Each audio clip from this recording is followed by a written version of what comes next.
Hey stars, it's me, Charter Star, and I'm back. Hope you guys are having a great week. And like I said, right now the weather is getting warmer and warmer here in New York, New Jersey. I know that I believe allegedly, look at me, Friday, I believe is the first day of summer, I believe. And the weather is supposed to get better and warmer from this day on, from today.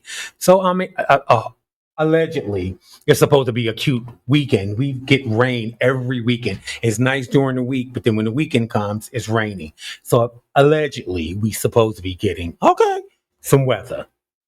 It's just nice to be able to come outside and, if you have a convertible, put your top down, open your windows, get some air, hit the highway, open your sunroof, just to get out and get some sun and get away from this dreary weather.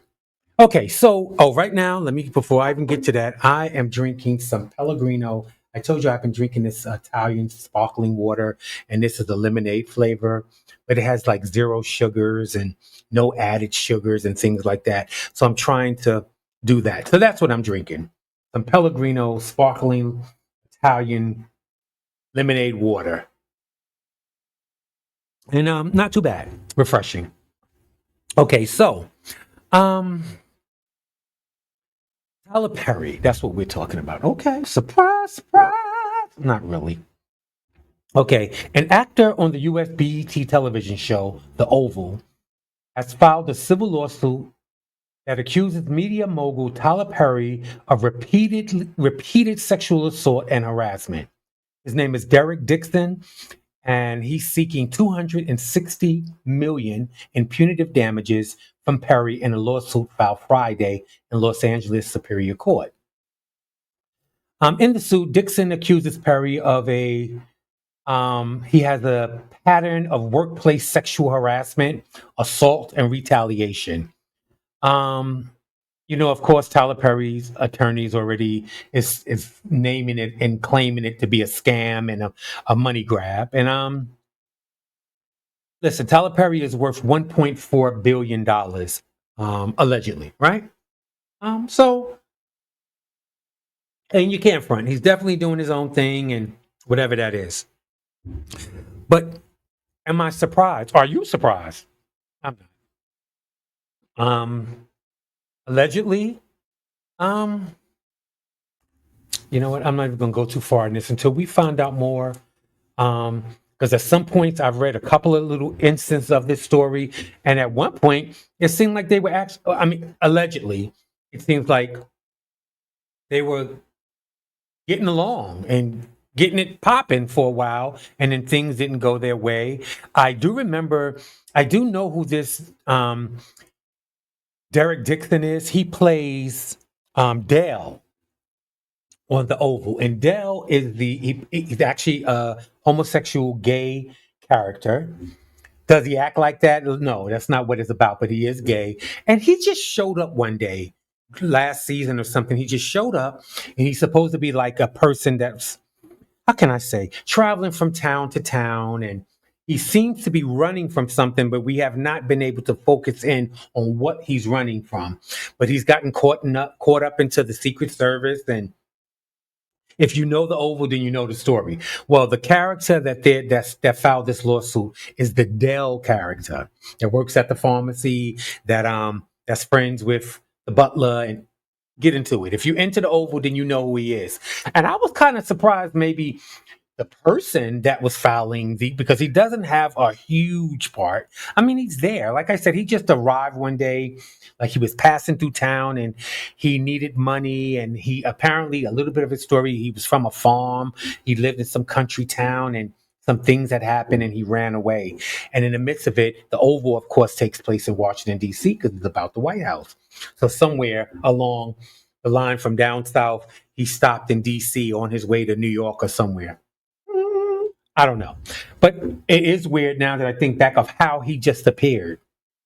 And he was a character that just like kind of appeared, didn't have anything to really do with the storyline because we definitely didn't need it. It's an all black cast mostly. Mostly? Yeah, the president is the, well, besides some other actors as far as that's playing Secret Service. The main character, the president, is um, he's white, but the first lady and the children are African American. So he's Caucasian. So there's not that many Caucasian characters in the whole thing. You know what I mean? A lot of the Secret Service is black, is a mostly black cast. So for this Caucasian guy to just show up one day on the show, and it didn't really make sense. But you know what? We just welcomed in when it comes to a Tyler Perry show, because sometimes when Tyler Perry shows start off, they need as much help as they can get, because they come off to me. This is me, allegedly like a bad soap opera, but somehow they all get better. And before you know it, you caught up into this thing, and it starts to look better, it starts to sound better. The acting gets better as it goes along. So I'm not mad at that. But again, those that are familiar with the show, The Oval on BET, the Tyler Perry show, The Oval, the character that filed this lawsuit is the character that plays Dell. And his real name, again, is Derek Dixon. So listen, as the story goes along, we'll hear more. I will definitely report more. Um, but again, am I surprised? Mm-mm. No. Mm-mm. I'm not. Okay, so now that y'all know that I'm not surprised, let's go. Okay, now I'm going to tell you about this young lady whose body was found. Okay, her name is Adriana Suazo, right? She's 21 years old, African American.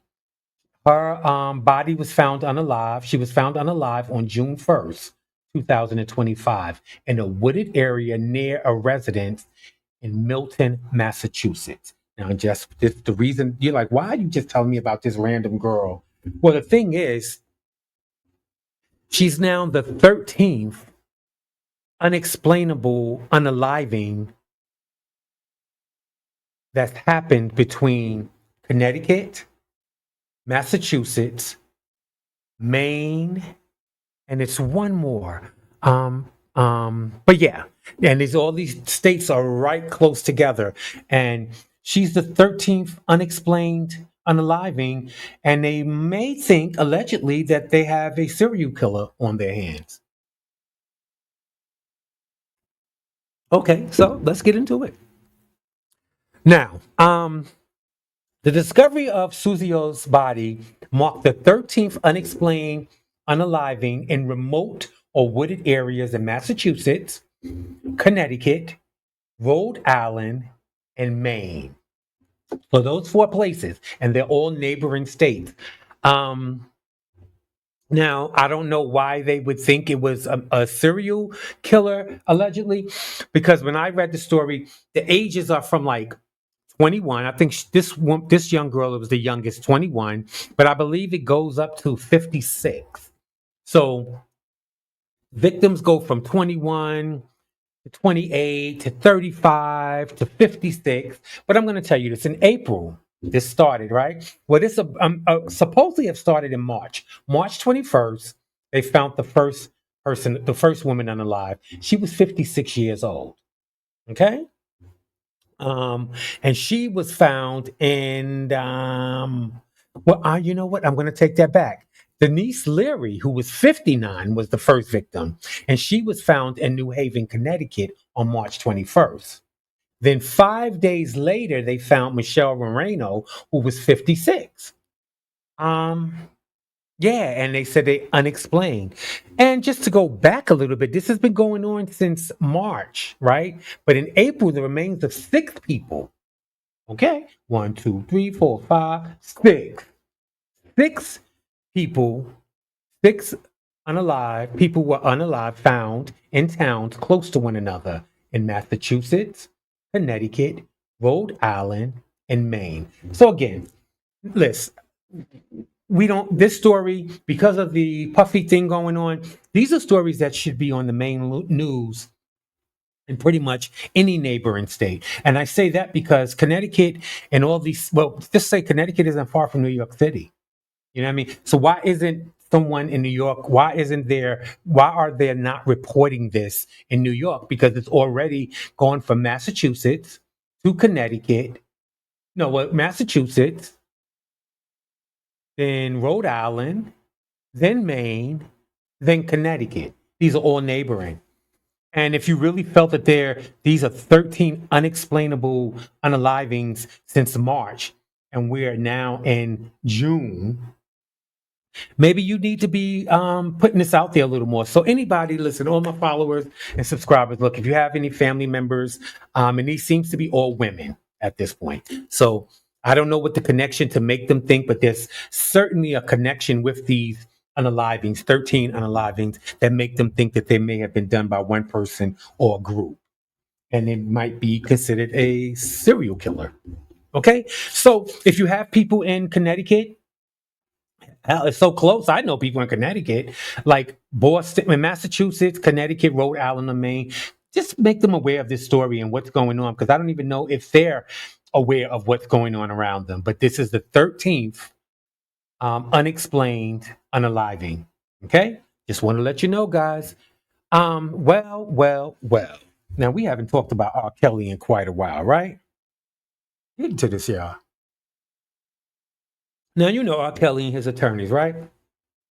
They've tried everything under the sun to get him released.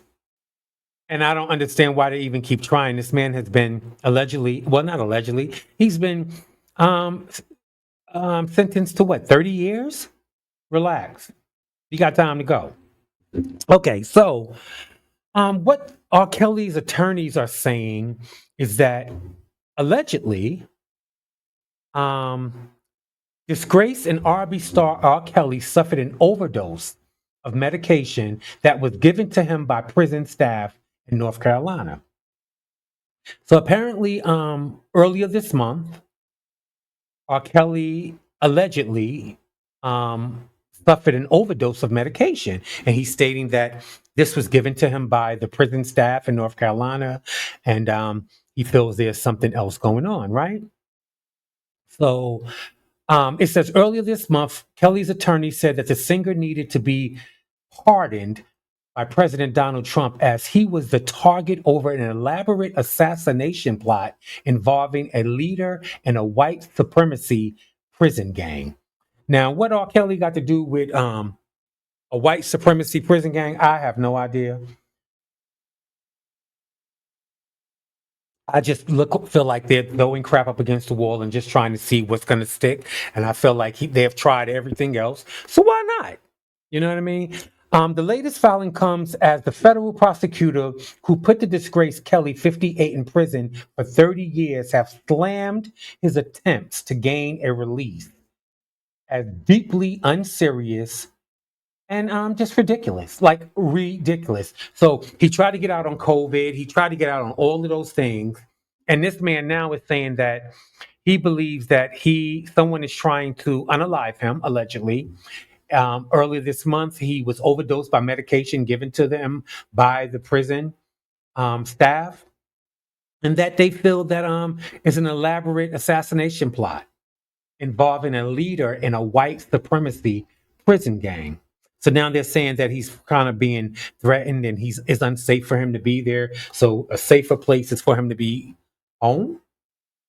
Listen, kind sirs. First of all, I don't even know where will home be, because from what we're being told and what we understand, he doesn't have any homes. Now I'm sure there's some people out there that would take him in. Remember all them women? They was talking about sending him money and doing this and doing that. They love him some R. Kelly.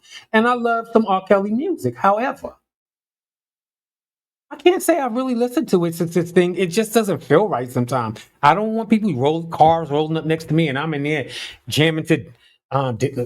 No, I'm not. No, you're not going to hear R. Kelly blasting out my speakers. No. We're not going to do that. Now the nice quiet night coming from dinner, me and my boo, and in the car, windows up, air conditioning on. We might play a little R. Kelly, kiki about it, laugh about it, whatever, But no. And mind your business. If that's my choice, that's what I pay for the CDs and the music, whatever. Okay. So yeah, R. Kelly is trying to get out of jail now, saying that a white supremacy leader is trying to assassinate him. Now, I don't know if these next two stories about President Donald Trump is related, but then you tell me, okay? The NAACP announced on Monday, June 16th, that they would not be inviting Donald Trump or J.D. Vance to its national convention, marking the first time in the organization's 116-year history that a sitting president and vice president wouldn't be allowed to attend. So the NAACP is stating that in the 116 years that they've been around, this is the first time that they did not invite a sitting president or vice president to their convention. My question to you is, would he have come? Even if you would have invited him, would he have come? That's the bigger thing. We already understood like this, you don't have to go too deep into it, but we all know that this is surprising. Come on. Why would we invite him? NAACP President Derek Johnson announced this decision during a press conference, while the organization also accuses Trump of working against its mission. Exactly. What's the sense? Now, remember this.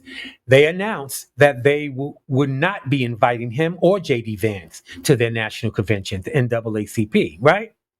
So then the next story is Donald Trump has removed Dr. Martin Luther King bust, the head, statue of the head of Martin Luther King, um, from the Oval Office.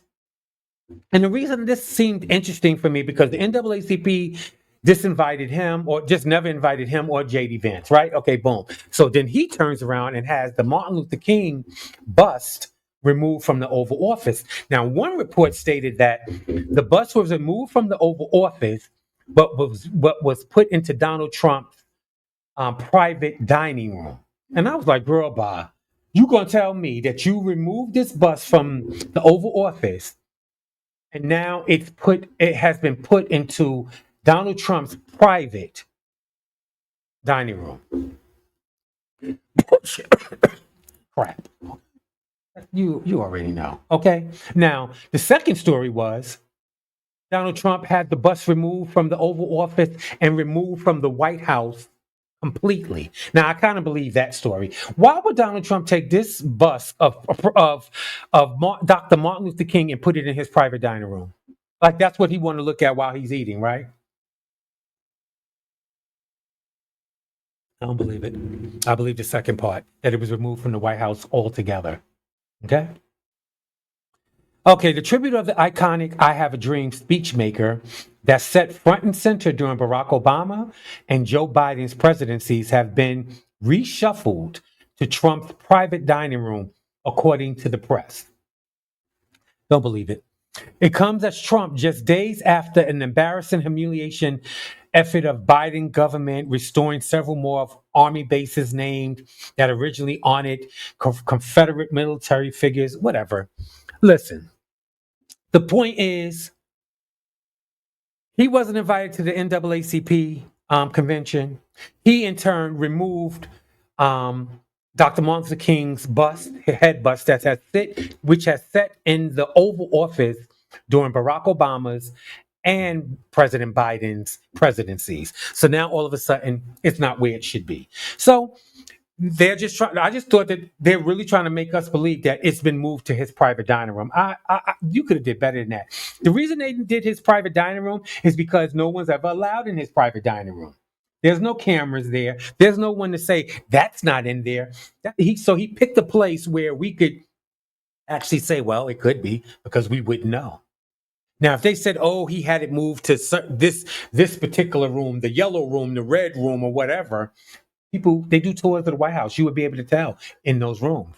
So they say, "Oh, they moved it to his private dining room," and the other reports is that they had it removed completely from the White House, which is what I believe, allegedly. Okay. So, anywho, um, I don't know how many people are interested or actually watch The Real Housewives of Atlanta, but rumor has it is that Nene may be returning for season 17. Now, I'm saying allegedly, but there's a really good chance of it because if you have watched this show and watched this season that's going on now, they need help. They need some real help. What they thought was going to help, I don't know. Phaedra, bringing Phaedra back may not it definitely wasn't enough. She wasn't enough for Married to Medicine, and she definitely wasn't enough for this. They blew it up as much as they can, but of course, I don't know. I don't know, guys. I think it would be a good thing. We have Portia. You have Portia there. You have Nene would be what I do like what Atlanta did was they brought in three new people completely, which is what they needed. They needed to get rid of some of the old blood and bring in because we've heard the stories already. We've seen them through marriages and babies and divorces and business ventures, and we've seen it. Now that Candy left and she's doing her thing, and I'm sure there's always room for her to come back, but I knew that she wouldn't come back as long as Phaedra was there. And Phaedra's back. So Phaedra's back, Portia's back. They've added three new people, and one of those people clearly didn't work out, which I think her last name was Edie. Why is no one bringing up and stating out how much she looks like Nicki Minaj? Like I'm hearing, this whole season has been built around her and Kenya Moore and what Kenya Moore did to her at her opening of her salon and things like that. So they released her from the show or set her in the corner. And I don't know. I don't know. And nobody's saying how much. And she kind of, you can tell she's been told that she looks like Nikki a lot because she kind of acts like her at times, but not quite, but close to it. Like she's around the corner from Nikki. She's not on the same block, but she's like across the street, like that. But she really, to me, allegedly, she does favor her. And it's weird to me how people are not mentioning that. But okay, cool. Well, like I said, allegedly, um, Nene Leakes may officially be returning to the Housewives of Atlanta for season 17. Let's see, because I know that Portia and Nene are not speaking at this time, but then again, you can't actually go by any of that anyway. And I say that because um, sometimes things are set up for a storyline. And of course, if right now Nene and Portia is not getting along, when Nene comes back, it's going to have to get into that. Now, you remember, Cynthia's back, but Cynthia's back as a friend, which I mean, they showed her so much this season, they might as well give her a peach. Nevertheless, wanted you guys to know Nene may be back. Now, I want to tell you this story, and then I'm going to let you guys go, right? Now, the title of this story is Elderly Man Living Alone, Unalive, Three Teens Attempting Home Invasion. Teens' parents sue the elderly man. So this elderly man is home alone in bed. He hears glass breaking. People are breaking through his window, breaking through his front door. He grabs his pistol, okay, because you told my elder, he grabbed his pistol, and he fired upon all three of the home invaders at that time. And then we found out later that they were teenagers. One was 15 and two was 16. And he unalived all three of them. With that being said, their parents, I don't know if it was one parent or two parents, I'm not sure, but their parents want to sue the elderly man and have him brought up on murder charges.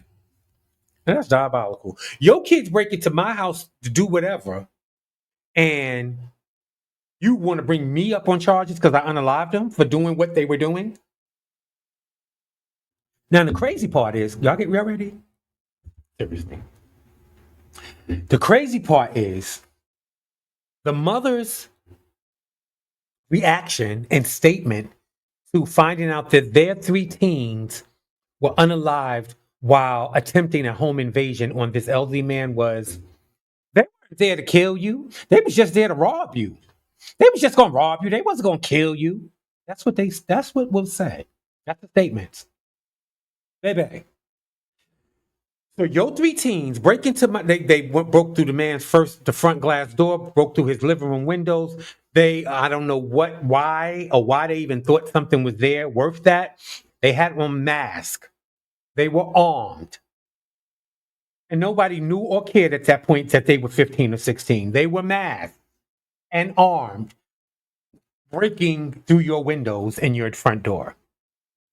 This elderly man goes get his pistol and he fires upon them. And mind you, he's a vet. And apparently his skills was popping because he got all three. All three. And mind you, they were armed and masked. So again, nobody was going for this. This lawsuit just thrown out. No charges against the man. Why? Because they were masked and they were breaking into his house. That's first off. And mind you, this happened in Rockdale, Georgia. Never heard of Rockdale, but this happened in Rockdale, Georgia. And yeah, no charges are brought upon the elderly man. And um, the lawsuit was not. Yeah, like what? So your kids break into my house and they weren't there to kill you; they were there to rob you. Are you kidding me? These are the parents. And we wonder why the kids are doing what they're doing and why they even think it's okay to do what they're doing. Because you got parents, just rob them. Don't kill them. Don't unalive them. This is what these grown parents stated. Listen, guys, I love you guys. I want you guys to be informed. I want you guys to be intentional. I want you to check on your strong friends. I want you to like my video, subscribe, share. I like all of that. I do. I need your help. Look, my page is growing, but I need you guys. Love you guys. Hope to see you soon. We'll see you as soon as possible. Love you guys.